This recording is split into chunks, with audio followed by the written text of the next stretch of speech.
Kebijakan pembangunan pada masa Orde Baru. Pembangunan nasional menjelaskan tentang kebijakan-kebijakan pemerintah dalam upaya pembangunan nasional. Pada masa Orde Baru, pemerintah membuat beberapa kebijakan pembangunan nasional untuk mewujudkan tujuan nasional bangsa Indonesia yang terdapat dalam pembukaan Undang-Undang 1945 dengan berpedoman trilogi pembangunan, yaitu pemerataan pembangunan, pertumbuhan ekonomi, dan stabilitas nasional. Bidang pendidikan dan kebudayaan.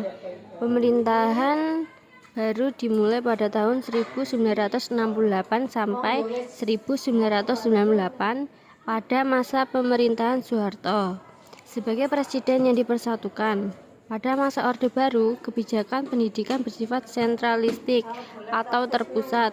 Pada masa Orde Baru, pendidikan dijadikan alat untuk pembangunan ekonomi nasional. Pendidikan bertujuan untuk mencerdaskan anak bangsa. Awalnya, untuk menunjang pendidikan, pemerintahan membangun prasarana belajar berupa gedung sekolah-sekolah melalui Impres nomor 10 tahun 1973 tentang program bantuan bangunan gedung SD.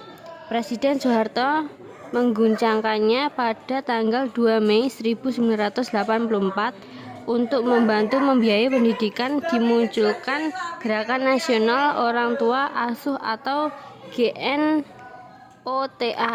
melalui instruksi Presiden pada tanggal 29 Mei 1996 di Semarang. Fakta tersebut dianggap pemerintah dengan perencanaan penumpasan buta huruf pada tanggal 16 Agustus 1978. Tekniknya adalah dengan pembentukan kelompok belajar atau kejar untuk anggota masyarakat usia 10-45 tahun. Bidang pertanian. Salah satu upaya yang dilakukan oleh pemerintah Orde Baru adalah dengan menerapkan sistem revolusi hijau dalam bidang pertanian. Revolusi hijau ini bertujuan untuk meningkatkan hasil pertanian, khususnya produksi beras. Dengan anggapan bahwa melimpahnya produksi beras maka dapat meningkatkan kesejahteraan petani. Berikut faktor yang menjadikan pertanian sebagai prioritas pembangunan nasional. Yang pertama, kebutuhan pendidikan yang meningkat dan pesat. Yang kedua, tingkat produksi pertanian yang masih rendah. Yang ketiga, produksi pertanian belum mampu memenuhi seluruh kebutuhan penduduk. Bidang kesehatan dan keluarga berencana. Keluarga berencana KB menjadi salah satu cara pemerintah Orde Baru untuk mengendalikan jumlah penduduk Indonesia.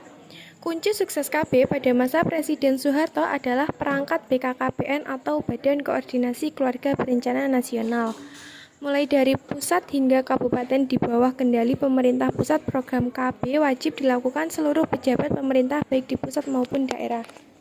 Program keluarga berencana digagas oleh pemerintah Orde Baru sebagai jawaban atas laju pertumbuhan penduduk yang tidak terkontrol, terutama wilayah Pulau Jawa. Kampanye yang ekstensif dan penyuluhan yang dilakukan pada daerah-daerah pelosok memastikan program ini berhasil.